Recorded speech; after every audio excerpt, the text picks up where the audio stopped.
ajuda. Por isso que nós viemos aqui no domingo, esse domingo bonito, maravilhoso. E hoje nós temos palestra com José Eurípides Garcia, que está aqui, só esperando para vir para cá, mas antes nós vamos fazer nossa leitura, nossa oração, uma pequena apresentação de quem é José. Ele é o atual presidente do Centro Espírita,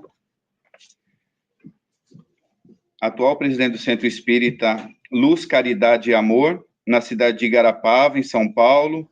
Também é diretor responsável pelo Lar Escola Alvorada Nova, que abriga 350 crianças com a faixa etária entre 6 meses e 14 anos de idade. José colabora ainda escrevendo artigos para o Anuário Espírita e Mentes do Amanhã. Então, nosso muito bem-vindo, obrigado pela presença, obrigado por estar trabalhando por Jesus e vem aqui nos trazer as palavras, né? Uma palestra que a Viagem da Luz. Mas antes disso, quem vai fazer a nossa leitura aqui? Eu vou trazer Gilson. Trouxe o óculos, amorzinho? Tá preparada? Tem certeza? Tá preparada? Então vem para cá. E depois a Ana Lu faz a nossa oração inicial em nome de Jesus e que Jesus nos envolva em muita luz.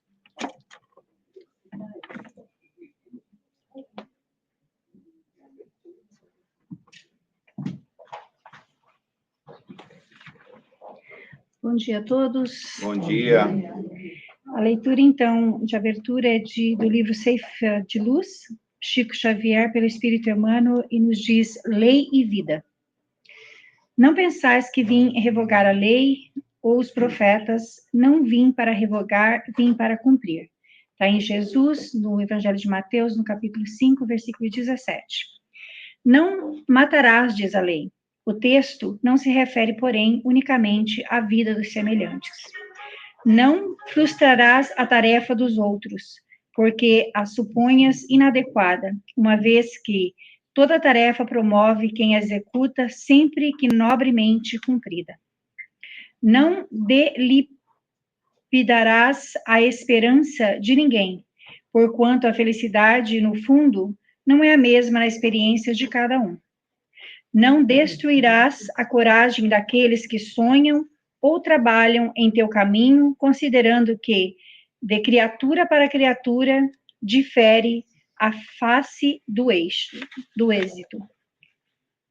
Não aniquilarás com inutilidade o tempo de teus irmãos, porque toda hora é agente sagrado nos valores da criação.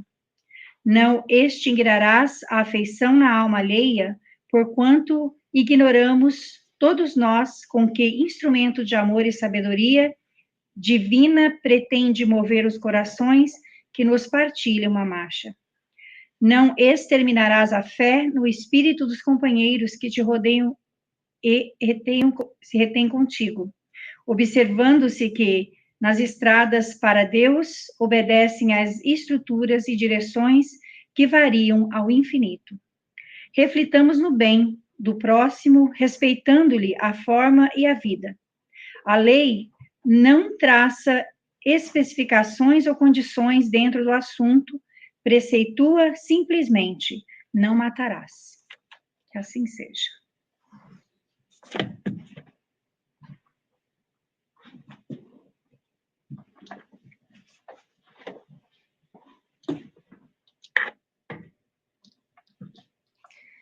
Vamos agora, nesse momento, acalmar as nossas mentes e os nossos corações. Vamos visualizar Jesus, esse mestre amigo querido, tão presente em nossas vidas. Pai amado, gratidão. Gratidão pela vida. Gratidão por esta manhã tão linda.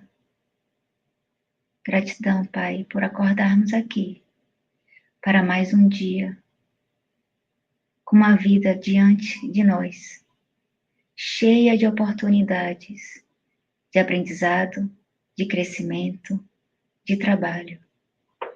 Com os corações cheios de alegria, queremos agradecer todas as bênçãos que nós temos Queremos agradecer o amor que está ao nosso redor.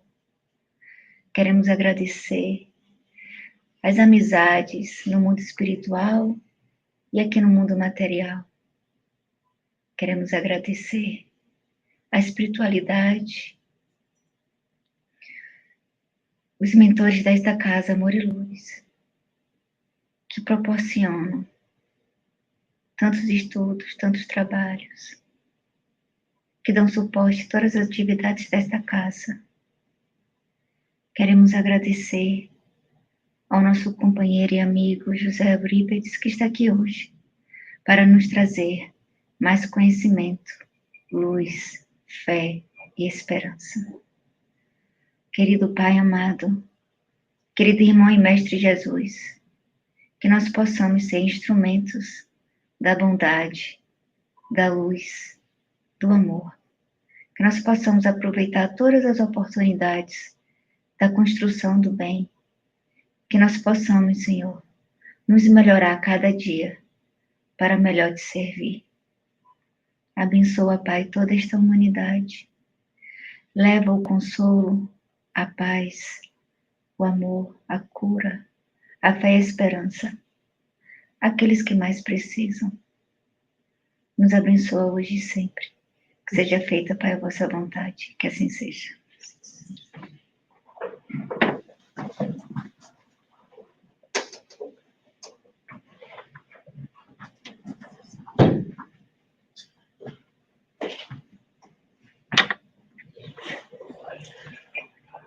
Bom dia. Bom dia. É com grande alegria que estamos aqui para conversar um pouco com vocês sobre a nossa querida doutrina espírita. E hoje nós elegemos um tema que denominamos a viagem da luz. Este tema vamos tentar abordar e, ao final, se houver algum questionamento, alguma dúvida, alguma pergunta, estaremos às ordens dentro da possibilidade para responder. Se nós formos voltar no tempo, encontraremos num ponto indefinido do espaço um local de muita escuridão, de muita blasfêmia, de muito choro e ranger de dentes, como dizia Jesus no seu evangelho, onde um grupo de milhões de espíritos se encontravam desesperados. Ali havia muita blasfêmia, havia muito choro, muito arrependimento e muita revolta. Aqueles espíritos estavam sem saber o seu destino. Eles que haviam sido banidos do seu habitat natural, estavam incertos e não sabiam para onde se dirigir.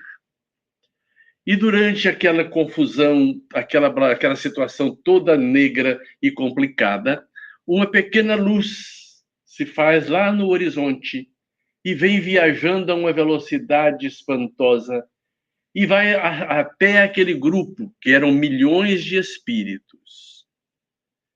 E essa luz vai tomando forma e se transforma num homem maravilhoso, de olhos azuis, de cabelos castanhos, de uma vibração infinita, e dizia a esses espíritos degredados e sofredores que ele era o responsável por um pequeno planeta do universo, que passava por uma fase de transformação muito grande.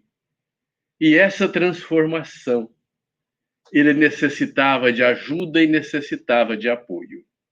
E que todos eles, que ali se encontravam desesperados, revoltados, tivessem fé e confiança que ele os levaria para este novo habitat e se encarregaria de cuidar deles por toda a eternidade. Tratava-se de um planeta primitivo, de um planeta simples, que começava seus primeiros passos de transformação de um mundo primitivo para um mundo de expiação e provas. E ele precisava de apoio e colaboração daqueles espíritos. porém que eles ficassem tranquilos. Ele mandaria periodicamente seus emissários para relembrá-los daquela reunião e relembrá-los de que eles não estariam sós aqui na face da terra, tão estranha e obscura para todos eles. E que um dia ele viria em pessoa para relembrá-los de tudo aquilo que ele havia dito.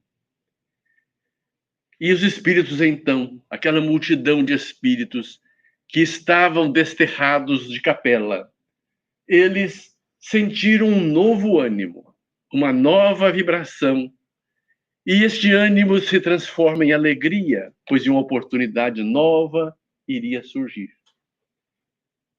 E neste momento de grande emoção, vários espíritos que ali se encontravam, que não haviam sido degradados, mas que tinham ali os seus protegidos, os seus amores, os seus afetos, os seus filhos espirituais, se apresentaram para vir também, para acompanhar aqueles sofredores como um ponto de apoio, um ponto de referência para que eles tivessem força para crescer e para evoluir. E na mensagem de Jesus, ele dizia a todos eles que se eles viessem para a Terra, pudessem colaborar com ele na evolução do planeta, eles poderiam voltar redimidos ao seu planeta de origem um dia. E assim aconteceu. E vieram os capelinos para a Terra. E aqui chegando, traziam a saudade dos tempos de onde viviam e começaram a contar as lendas do paraíso perdido, as lendas de tudo aquilo que nós encontramos na tradição religiosa do mundo. E Jesus, fiel ao seu compromisso, começou a enviar periodicamente espíritos de escola, espíritos evoluídos, para relembrar aquela mensagem e para relembrar a promessa de que ele havia feito, que um dia estaria com eles aqui na Terra. E aí surgem muitos espíritos ao longo da história que vão contando a sua evolução e vão ajudando a Terra a se desenvolver. Vieram Sócrates, veio Platão, veio Aristóteles e muitos outros, que trouxeram conhecimento nos vários campos, uns na filosofia, outros na matemática, outros na ciência, e assim sucessivamente, formando o conhecimento para que a Terra pudesse efetivamente se transformar. E então, um dia surge, lá na Palestina, surge em um berço humilde, aquele que seria o Salvador da humanidade. Vem Jesus com o seu compromisso, pronto para fazer com que todos nós, capelinos ou não, recebêssemos a mensagem de amor e de fraternidade para o nosso progresso espiritual. E este Jesus, que passou rapidamente pela terra, deixando seus passos de luz para toda a eternidade.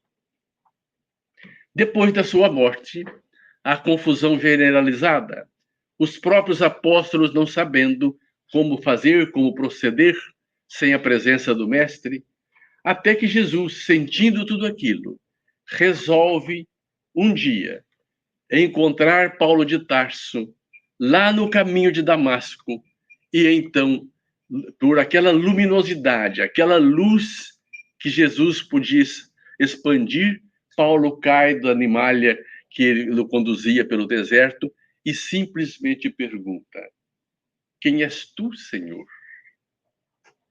E aquela luz, aquele homem brilhante, simplesmente responde: eu sou Jesus a quem persegues.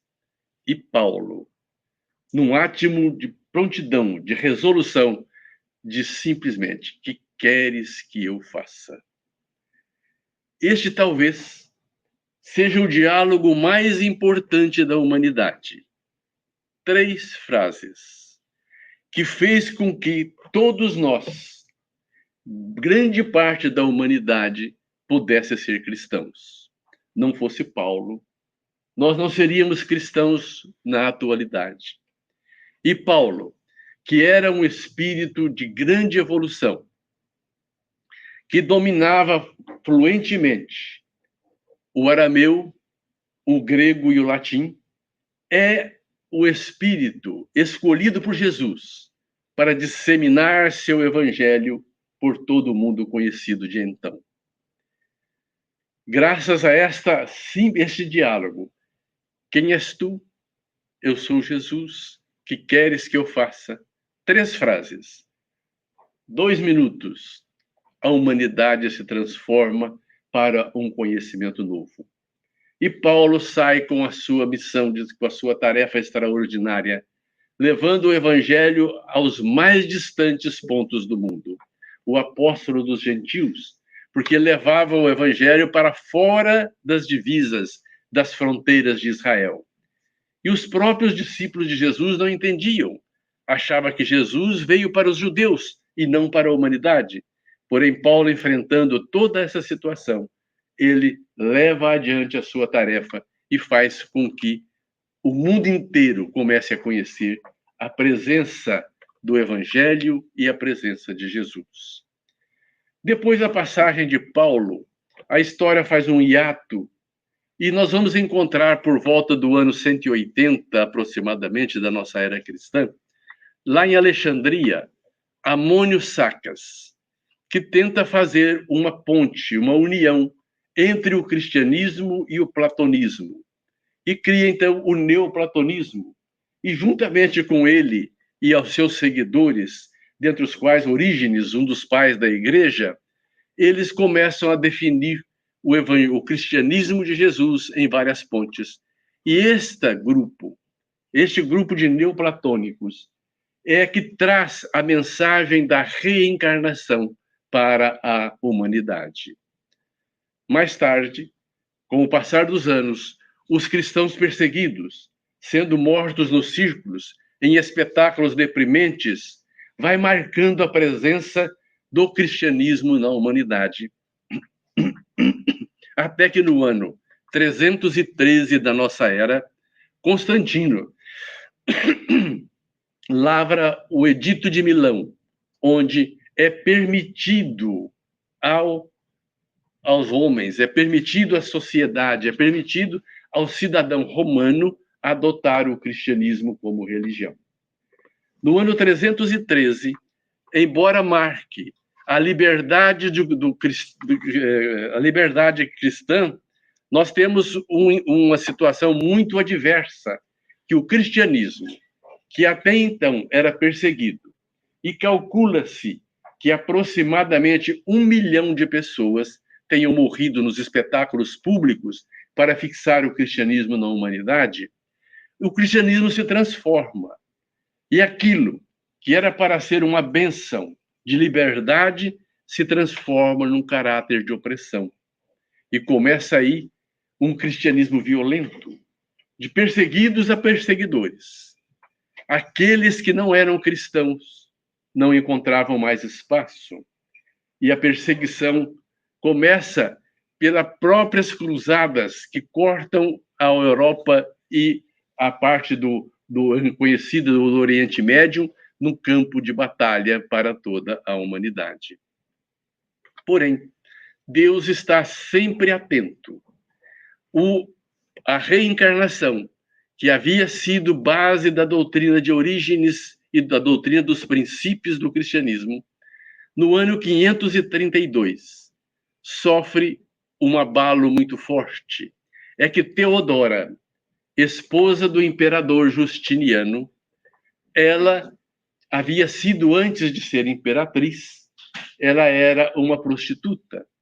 E as prostitutas de Constantinopla evocavam o seu nome com muita frequência, dizendo que a profissão delas era muito nobre, que ela que elas não... Infelizmente, eu estou com um problema na garganta que não depende da água. Obrigado. Não é a água que faz melhor. Então, Teodora, que era prostituta, conforme falávamos. As prostitutas de Constantinopla começam a difundir a ideia que elas tinham uma profissão nobre, muito nobre. Tanto assim que uma chegara a ser a imperatriz. E ela se revolta contra tudo aquilo, porque, na verdade, todos nós, temos orgulho de falar da nossa origem. Mas quando alguém nos lembra dela, a gente não gosta. Nós adoramos falar, não, eu sou pobre, passei dificuldades, passei fome. Mas se alguém chega e fala, você era um pobretão, a gente fica todo infeliz e fica revoltado, né? É assim que a gente se manifesta na vida. E então, a própria imperatriz manda matar todas as prostitutas de Constantinopla, as conhecidas, obviamente. E pede ao imperador Justiniano que ele acabe com a reencarnação. Justiniano amava profundamente a sua esposa, mas como impedir a reencarnação? E as pessoas de Constantinopla diziam, imperatriz vai ter que reencarnar uma vez para cada prostituta que ela mandou matar. Então ela vai ter infinitas reencarnações, muito sofredoras na Terra. E ela, com medo disso, apelava para o imperador romper a lei da reencarnação. E o imperador, movido por sua esposa, convoca o Concílio Ecumênico de Constantinopla. E no Concílio Ecumênico, então, é forçado a que os bispos que participam do concílio declarem que a doutrina dos princípios, lá do Amônio Sacas e do Orígenes, caiam por terra porque a reencarnação não era uma verdade. E desde então, nós não encontramos mais na Bíblia e nos textos sagrados a menção da reencarnação. Porém, como a verdade tem sempre que prevalecer e Deus está à frente de tudo, e especificamente para nós aqui na Terra, Jesus está no comando, então as coisas continuam a evoluir. E quando a igreja entra em profunda decadência, Jesus envia João Evangelista para que, na figura de São Francisco de Assis, restaure a igreja, a sua igreja. Francisco era uma pessoa muito humilde, porém de uma espiritualidade infinita. E quando Jesus aparece para ele em sonho e diz, Francisco, eu quero que restaures a minha igreja.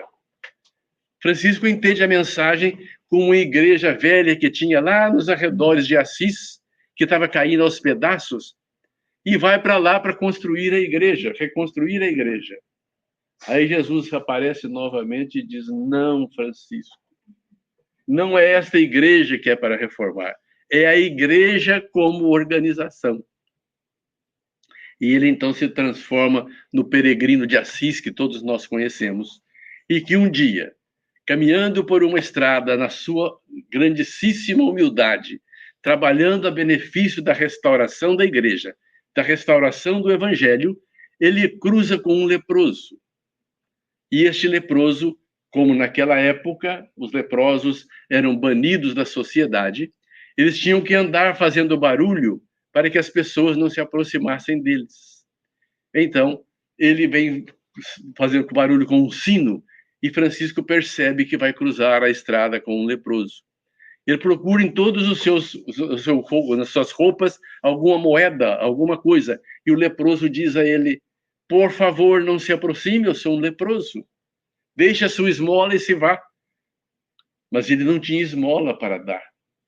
Então ele se aproxima do leproso, lhe dá um abraço.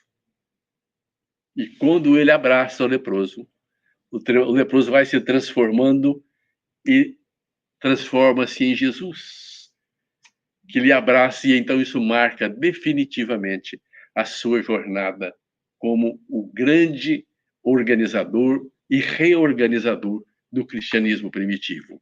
Porém, naquela época, a igreja não permitia que as pessoas lessem a Bíblia.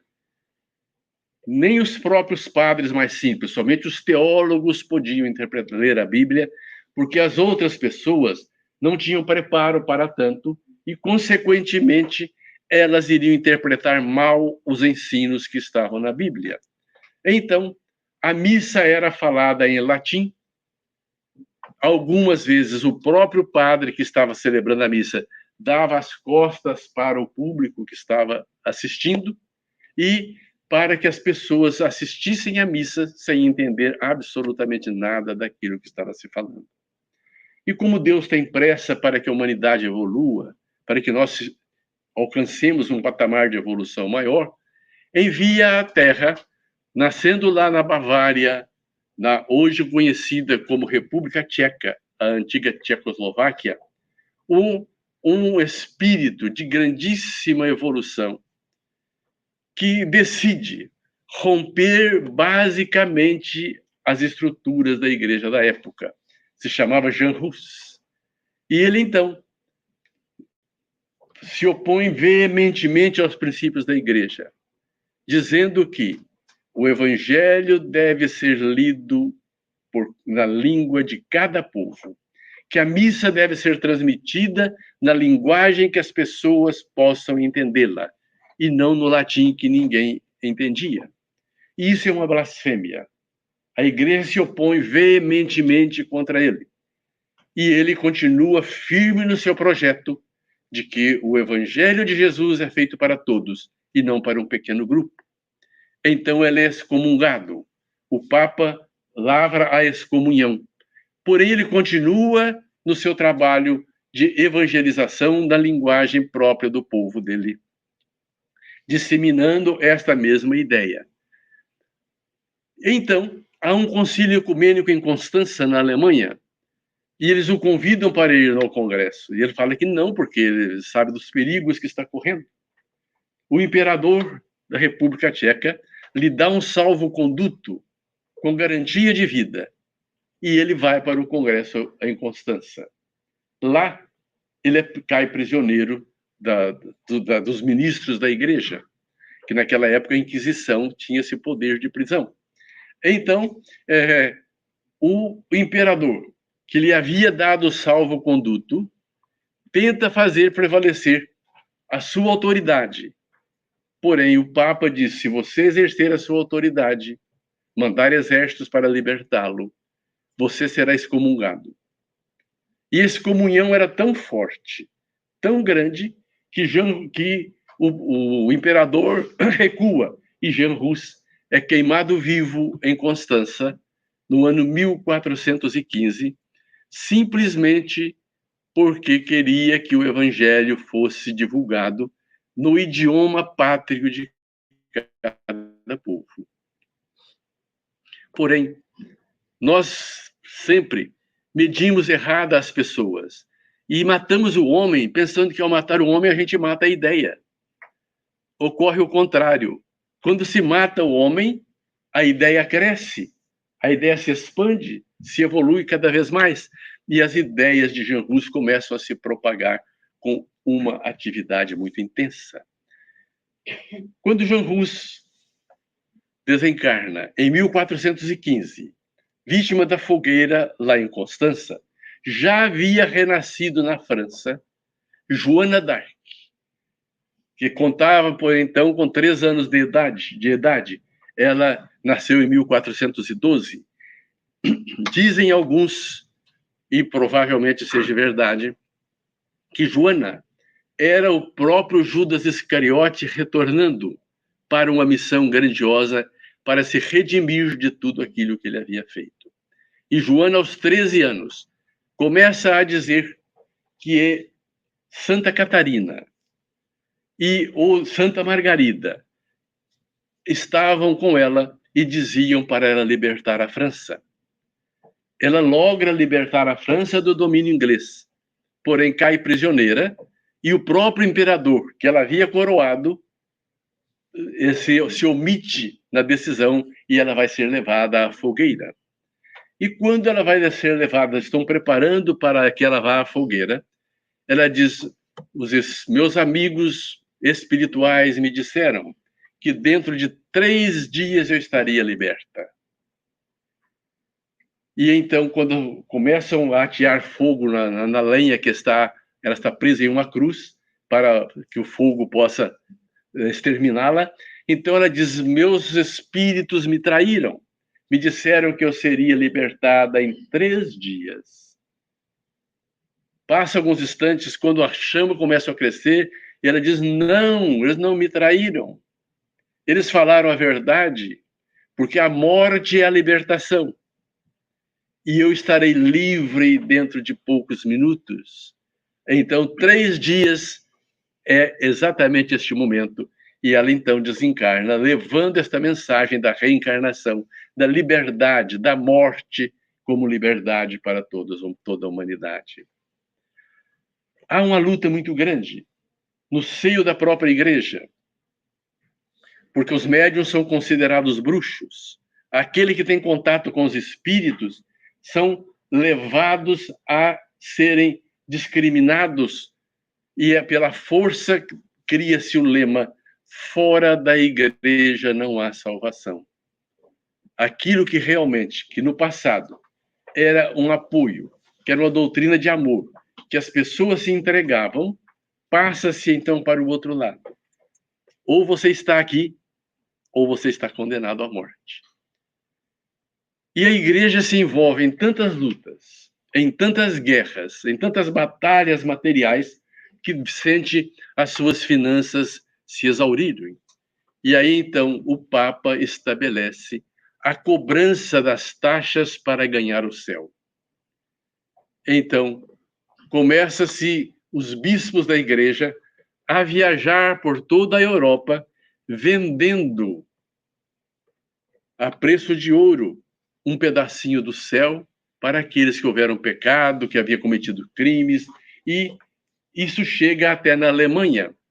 E Martinho Lutero, que era um bispo da igreja, ele se recusa. Aqui na Alemanha nós não iremos fazer a cobrança, porque quem comete um crime não é com dinheiro que vai comprar a sua absolvição lá no céu. E isso para a igreja é absolutamente impossível. Mas Martinho Lutero, como tinha a missão de libertar o evangelho, ele enfrenta todas as dificuldades. E o seu protesto vem fazer com que as igrejas protestantes se proliferem mais tarde pelo mundo. Porém, ele é excomungado, mas tinha a proteção dos reis e príncipes da Alemanha. E então ele enfrenta a adversidade com muita propriedade e se defende de tudo aquilo que a igreja faz contra ele. E a doutrina de Martinho Lutero começa a ganhar corpo, porque ele segue também a experiência de João Hus e traduz o evangelho para o alemão. Nessa época, já havia imprensa de Gutenberg, e então era muito mais fácil, não era mais a cópia manual. Através da imprensa, a tradução da Bíblia para o alemão, isso se transformou numa mudança radical de todo o pensamento humano, de todo o pensamento religioso. Só que, como Martinho Lutero não podia sair da Alemanha, porque seria preso e queimado vivo, como havia sido outros tantos, a doutrina luterana de Martinho Lutero começa a ganhar formas em cada país, em cada povo, de uma forma diferente, criando as várias correntes do pensamento evangélico por toda a humanidade. Estamos falando do ano 1515. Por esta época, já havia sido descoberta a América, já começava um novo clima para a humanidade. E a luta entre os protestantes e os católicos se tornavam batalhas campais muito grandes em toda a Europa. Tanto é assim que ainda no ano 1572, Catarina de Médici promove a Noite de São Bartolomeu na França, matando uma infinidade de protestantes que haviam ido para Paris para comemorar as bodas de sua sobrinha. E ela, então, se organiza e faz uma verdadeira... Matam inúmeras pessoas em nome de Jesus, pelo simples fato de que as pessoas olhavam o evangelho de forma diferente. Porém, nesta época já surge Copérnico, Kepler, surge Galileu Galilei, que vem demonstrar que o mundo não era somente a Terra, que a Terra girava em torno do Sol, o que era inaceitável. Galileu é obrigado a abjurar. A mãe de Copérnico é presa, até que a luz começa realmente a surgir com Isaac Newton, que vem criar várias teoremas e várias leis do universo, vem esclarecer. Inclusive, serve de base para a própria lei de ação e reação, que nós tanto falamos no Espiritismo. Toda ação gera uma reação. A lei de causa e efeito. E Isaac Newton já dizia, toda ação provoca uma reação em contrário de igual intensidade. Ou seja, isso que nós falamos tanto nas nossas casas espíritas, já... Nesta época, a Inquisição começa a perder força. O conhecimento é diferente. E o próprio progresso da humanidade vai crescendo e a humanidade começa a ver o mundo de outra forma. Até que, em 1789, surge a Revolução Francesa e, com ela, a primeira Declaração dos Direitos Humanos de liberdade, igualdade e fraternidade. A primeira manifesto nesse sentido surge com a Revolução Francesa. E com ela, muito mais do que a simples destruição de um depósito de pólvora da Bastilha, a queda da Bastilha, ela representa a mudança social da humanidade. Porém, como toda revolução, ela traz no seu bojo muita violência, porque as pessoas se discrepam uns dos outros, e essa discrepância faz com que haja os antagonismos, e infelizmente nós só sabemos usar a força, não sabemos usar o diálogo da maneira mais adequada, ainda não sabemos, né? A Revolução Francesa se transforma no morticínio. São pessoas matando pessoas, até concurso de melhores equipamentos para matar as pessoas surgem, e surge a guilhotina, que ganha um concurso, e o próprio José Guilhom, que inventa a guilhotina mais tarde, é guilhotinado por ela também, dentro de Paris. E nesta confusão muito grande, nesses elementos todos em ebulição, é que surge o final do século XVIII, perdão, e no ano 1799, na noite do dia 31 de dezembro, na passagem do século para o ano 1800, se reúnem sobre os céus de Paris, sob o comando de Jesus, um grande número de espíritos que foram aqueles espíritos que colaboraram com o progresso da humanidade, estando presente inúmeros sábios, inúmeros historiadores, inúmeros cientistas e tudo mais, para uma grande assembleia visando a transformação da humanidade. E nesta assembleia estão presentes esses espíritos, e Jesus diz a todos da necessidade de mudança, da necessidade de progresso para a humanidade. E ali na assembleia está Jean Hus, que havia sido morto em 1415 em Constança, conforme falamos, e Jesus diz a ele que ele terá uma missão muito grande, que ele deverá reencarnar para trazer para a humanidade as luzes do mundo espiritual e uma doutrina de paz e de fraternidade e de amor. E é assim que Jean Hus reencarna em Lyon, na França, no início do século XIX, para promover uma grande mudança no pensamento humano através da situação da criação da doutrina espírita, da codificação da doutrina espírita. Vejam vocês, a grande dificuldade que Hippolyte Léon Denis Arrivel, o nosso Kardec, encontra numa época em que toda censura pertencia à Igreja. Tudo.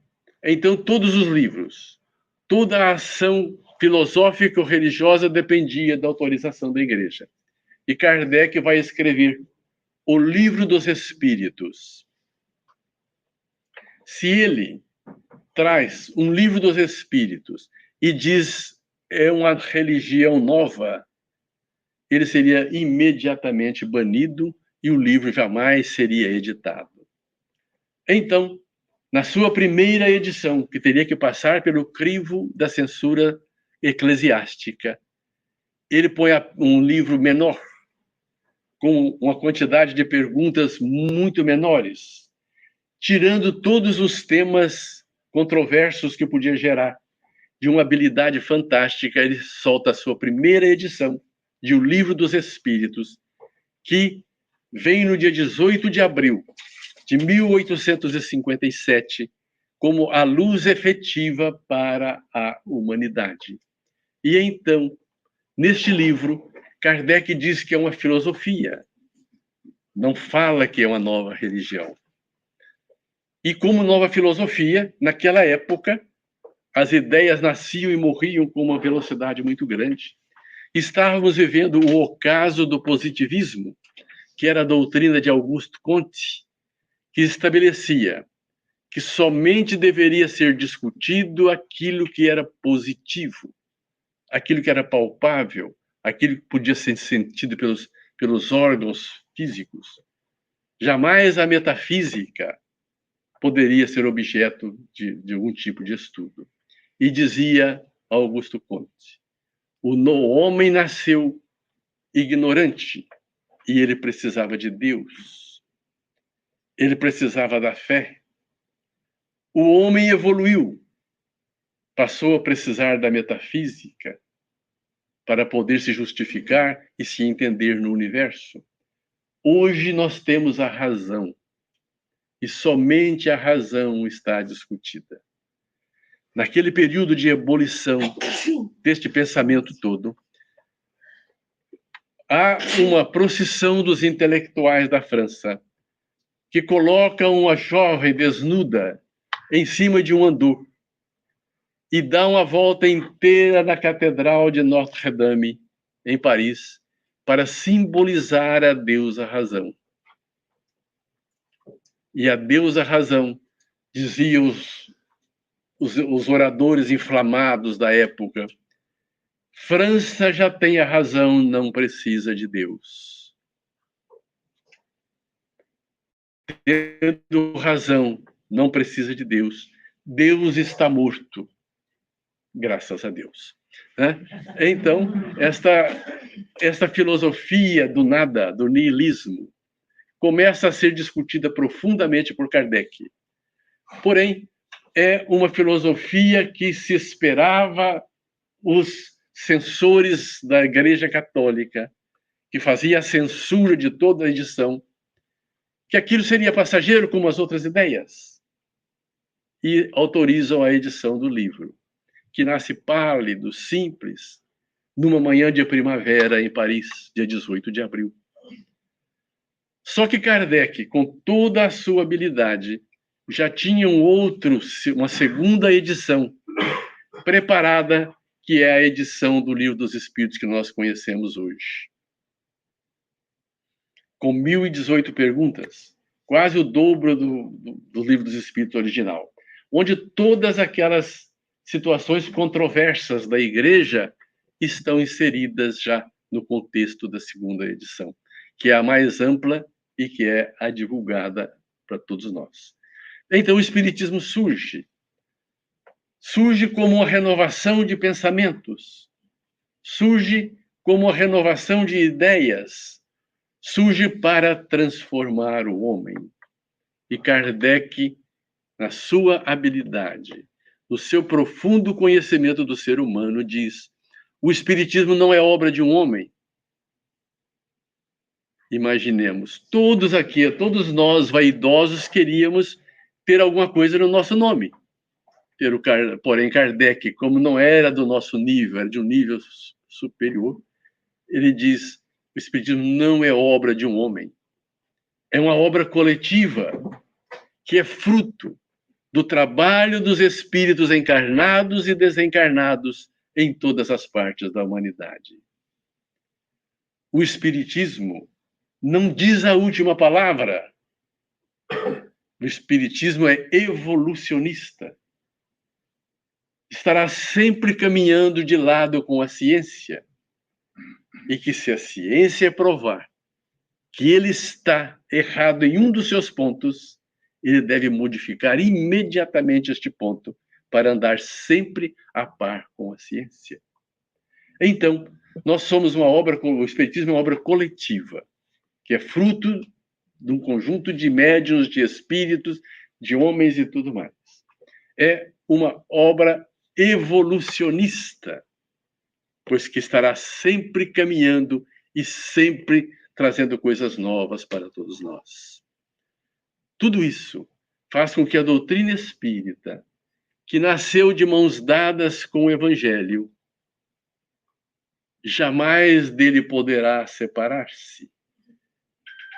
Pois que esta é a parte mais linda, sendo o Espiritismo uma ciência, uma filosofia e uma religião, ele não é uma ciência, não é uma filosofia, não é uma religião. Ele é a religião da religião, como dizia Viana de Carvalho, a filosofia da filosofia e a ciência da ciência. Veio para ficar, porque todas aquelas teorias, todas aquilo que é feito e que não vai acompanhar a ciência, um dia ficará para trás.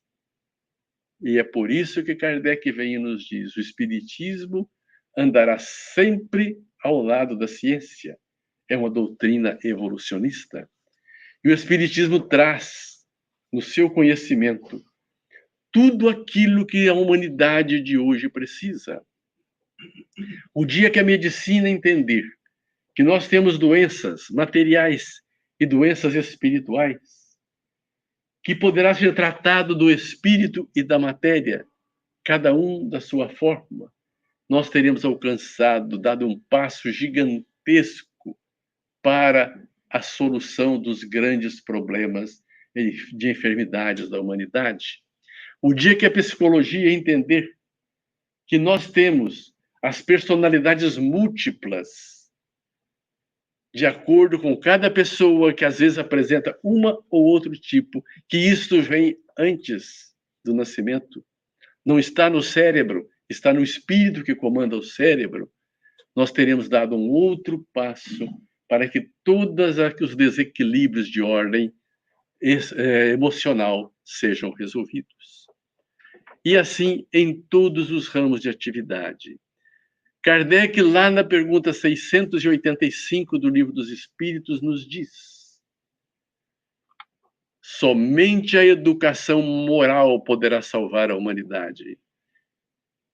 Ou seja, onde está essa educação moral?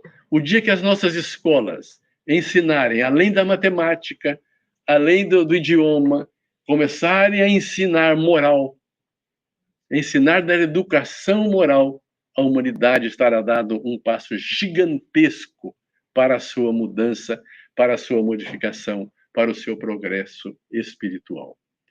E assim que a doutrina espírita, que é o consolador prometido por Jesus, vem com a finalidade de consolar, com a finalidade de elevar o nosso ânimo, de dizer: a morte não existe. Todos nós que nos amamos continuaremos juntos. Todos nós que nos odiamos, um dia o ódio vai acabar e tudo vai se transformar. Esta é a verdadeira consolação. Este é o verdadeiro espírito consolador que a doutrina espírita nos apresenta para o nosso progresso, para a nossa evolução. Então, o Espiritismo não é uma religião a mais, que vem para aumentar ainda mais o conflito do pensamento humano. Ele é a religião, sem ritos, sem dogmas, sem hierarquias sacerdotais, sem nada disso. Porém, vem do próprio verbo religare, que é ligar a criatura ao seu Criador. E este é o que nós deveremos seguir.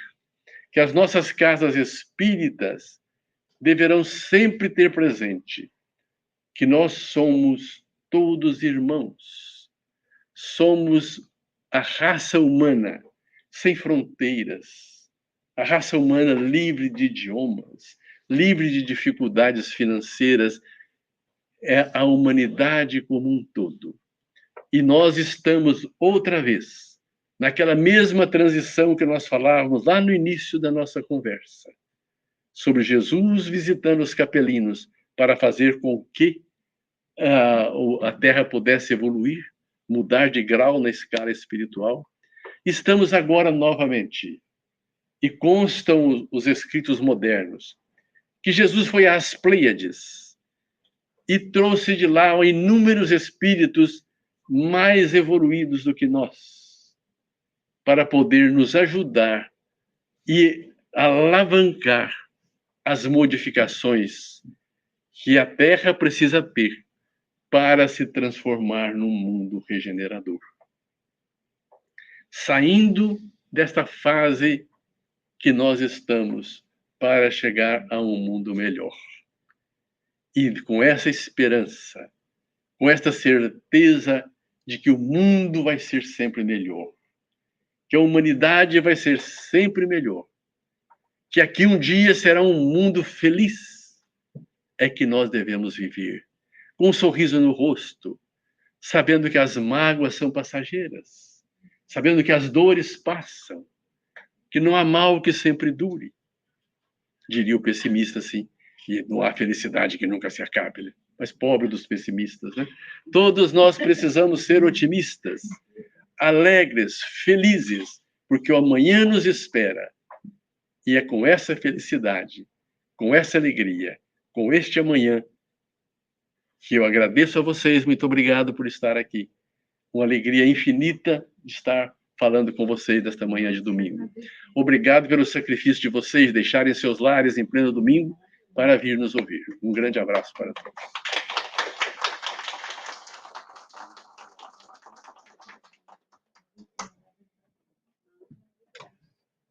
Obrigado, José. Que viagem maravilhosa, hein? Sim. Pelo tempo. Quanto aprendizado. Eu tenho um pouco assim de inveja, uma invejinha boa. De lembrar essas datas, né? 1410, 1500. Eu não lembro nem o que eu comi ontem.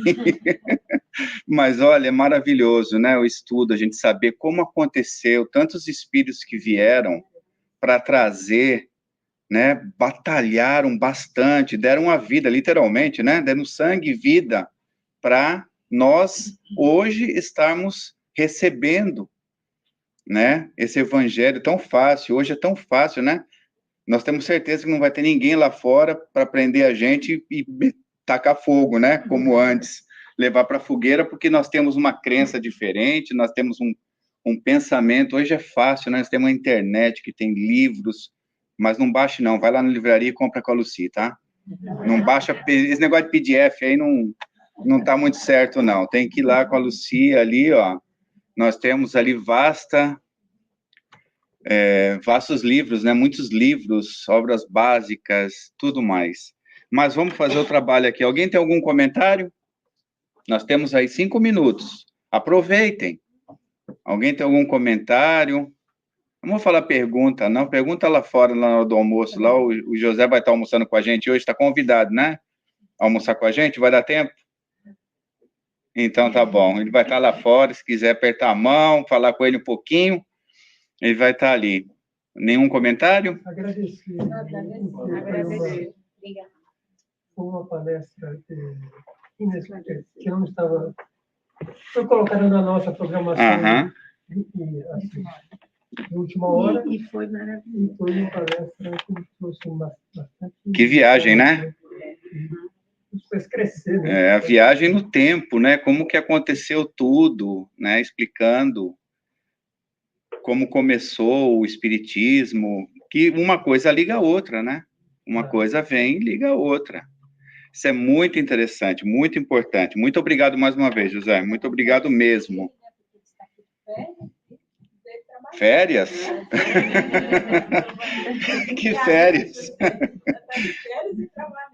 Não, trabalha para Jesus, não tem férias, não. Oportunidade, qualquer oportunidade, qualquer brecha que nós temos. Maravilhoso, maravilhoso. Como se chama a sua esposa? Luciene. Luciene, muito obrigado, viu, por trazê-lo aqui.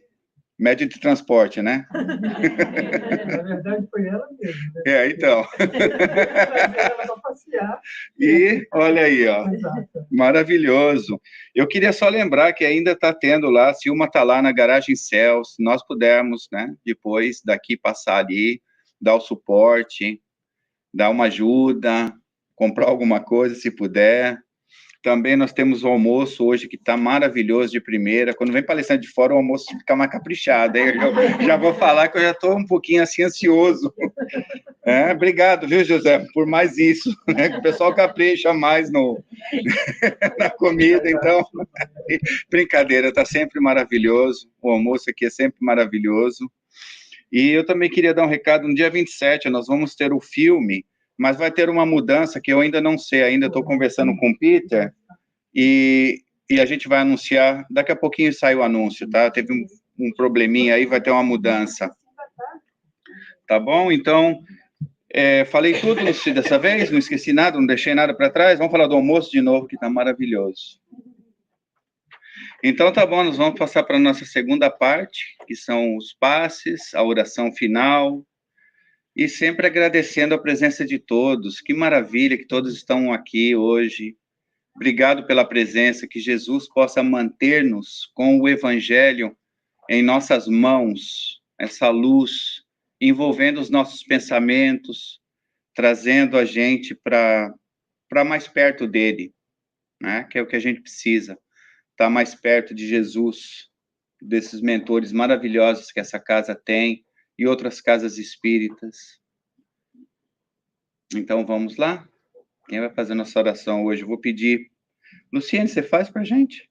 Você não veio aqui só trazer ele, não. Você vem trabalhar também, né? Você faz a nossa oração final? Muito obrigado, que Jesus nos abençoe e nos devolva aos nossos lares em paz.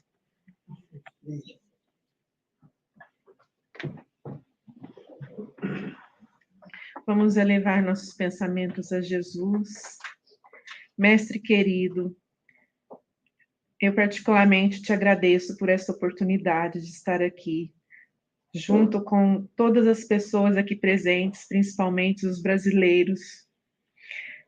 E quero pedir-te também que esteja sempre nesta casa, auxiliando todos os trabalhos, todos os ensinamentos dirigidos às pessoas que procuram esse auxílio espiritual, que em momento algum falte-lhes a esperança, a fé, que cada um possa levar aos seus familiares as fluidificações benéficas que aqui receberam, que cada dia mais essa casa possa acolher mais pessoas e cada um possa ser porta-voz do Evangelho. Muito obrigado, Senhor. Somos todos eternamente gratos a Ti. Que assim seja.